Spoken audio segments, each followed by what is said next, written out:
I get on the way to the church in our quaint little town, where the world apparently is still in order. I want to walk the way and hear the silence of nature, the chirping of the birds and the rustling of the wind in the trees. So peaceful it can be here, while on the other side of the world man has become man's worst enemy. Here no thunder of guns is raging, which will get through to you constantly and is omnipresent. One doesn't look hectically up in the sky when there's an unfamiliar engine sound to hear. There are no worn-out trails over which trucks and field cars are torturing themselves along. No transports of the wounded are driving here, out of which in passing one can hear the moaning and cries of agony if they rumble through a pothole. That reminds me of my injuries and transports away from the front sector. Then rather lie unconscious on top of the cargo bed than being shaken through and through for hours.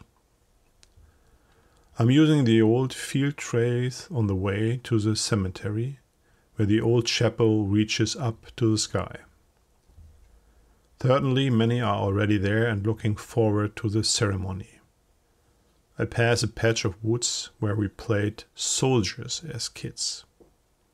With long sticks we pointed the rifles against one another and shoot what the wood had to offer.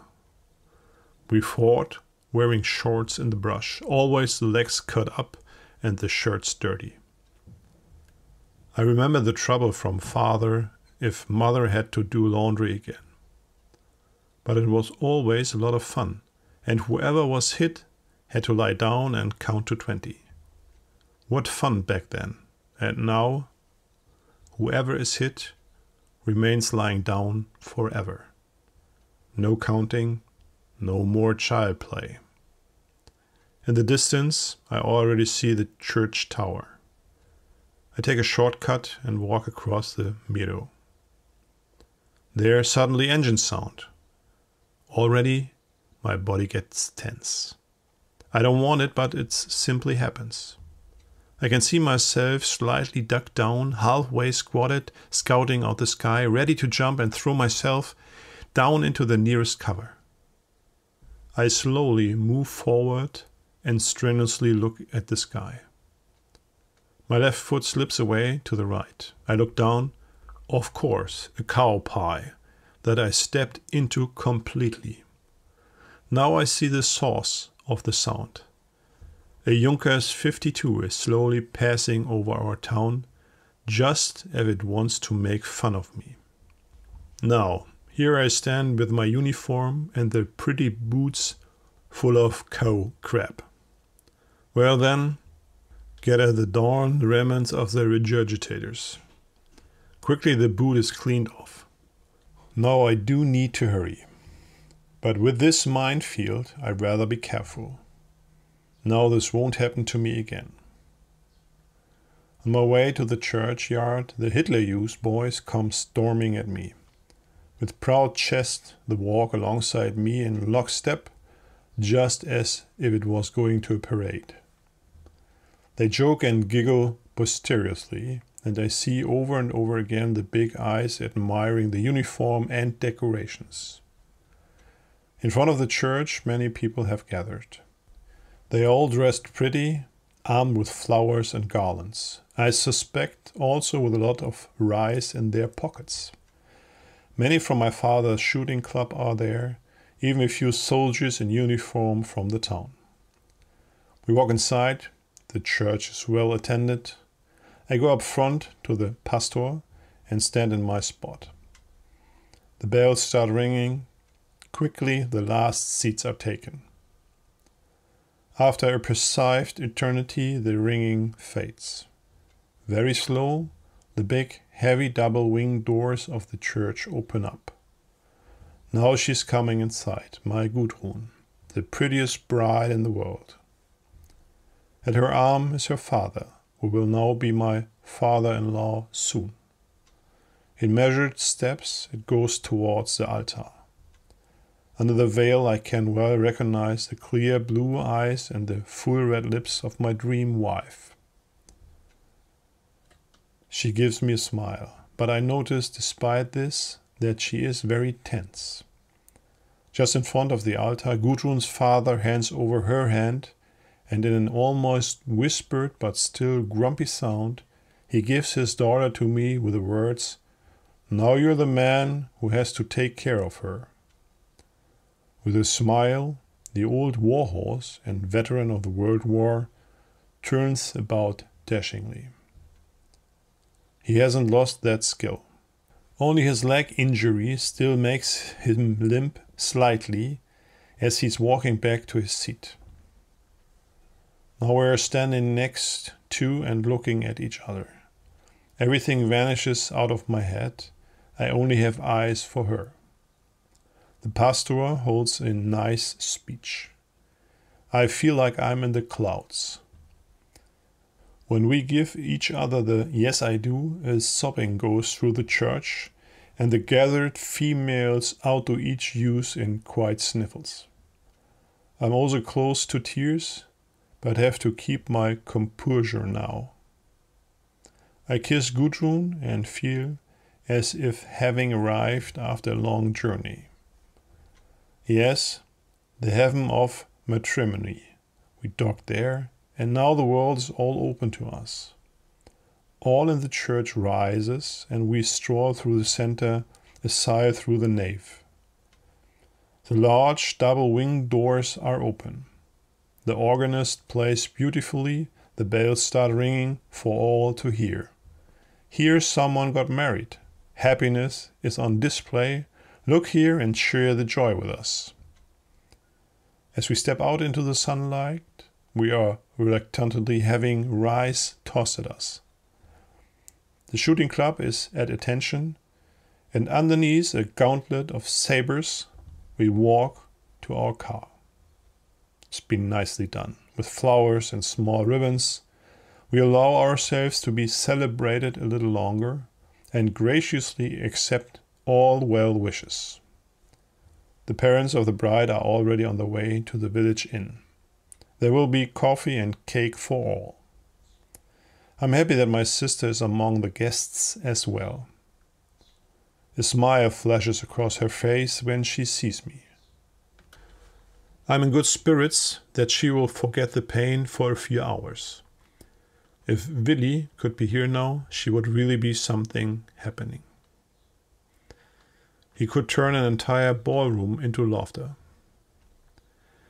It is a beautiful afternoon, plenty of coffee and cake, and later some liquor are offered. The men pull me into the gentleman's lounge, and, armed with a cigar, I now have to tell some war stories. But I'm determined to only tell the funny things. We can laugh a lot over these, what all mishaps had occurred. In the early evening, the guests say farewell, one after another. I can sense that the parents also do not have as much momentum as before. Regardless, a few die-hard friends stay and drink one or another beer with me. Foresighted as I am, I restrain myself nevertheless. At 10 p.m. it's finally closing time, and we retreat into Gudrun's apartment. She lets me have a hot bath and, after candles are burning everywhere, hops in the tub. Not much room, but we find a way to make ourselves very comfortable. After a beautiful night, we sit together having breakfast with the parents-in-law. All are in a jolly mood. It was a great wedding and a nice celebration. I can't say thank you enough. My father-in-law remarks to me whether I could imagine joining his company later on. It's a small shop which produces ball bearings and metal components. 10 employees and well-filled order books are good prospects. After my high school diploma, I started an apprenticeship as a skilled mechanic until I then voluntarily joined the military. This would indeed be a possibility to later provide for a family. My father-in-law is a really nice person, and has a flair for good business. It would be an honor for me to join there, and, as far as I understood Gudrun, it would be a nice business tie for her as well. But first, defeat the Russians, states my father-in-law, then we'll get down to business. I think about it and my face shows a somber expression. But I don't want to spoil the positive mood right now and agree with him. More, I can't and don't want to add to this because I know that the people on the home front only receive the success stories. Somehow it will work out already. Another 2 days at home, and I have to get back to the front. I spent the time with Gudrun. We enjoy the togetherness. When I would get another leave again, she asked me. To that I can't say much, since I believe that won't work out in the next 6 months. But we don't want to be too pessimistic. Time will tell what's possible and what's not. Our farewell is near and my heart becomes heavy. Heavily loaded with food from my mother and pictures of my beloved Gudrun, I'm taken to the train station. I don't want to go, but after all, it's time. Of course, my parents are sad that I have to take off again, but they also know that I've promised to always return back home. My parents-in-law give me their best wishes along. Even my sister is at the train station to see me off. Come back, Rudolf, she whispers in my ear and then lets go of me. At last, I hold my Gudrun in my arms for a long time. I have already embarked. The conductor is gradually getting nervous. The train starts rolling and now I have to let go. Don't forget me, Gudrun still shouts after me. I smile and send 1,000 kisses her way. How could I forget you, my darling? I still shout, but it fades beneath the whistling of the engine. This is how they shall remember me. Happily hanging onto the train and heading east in a good mood. Everything else would not be good. I step inside and find a seat right next to the windows. Arduously, I'm going back toward the front. Hour upon hour, the train car rumbles through the landscape. I use the time to catch up on sleep. That was about time, for with Gudrun I didn't get much sleep. Where my unit might be at now, I think a lot about the past days. This is how I want to live. That would be nice. To only remain in one piece.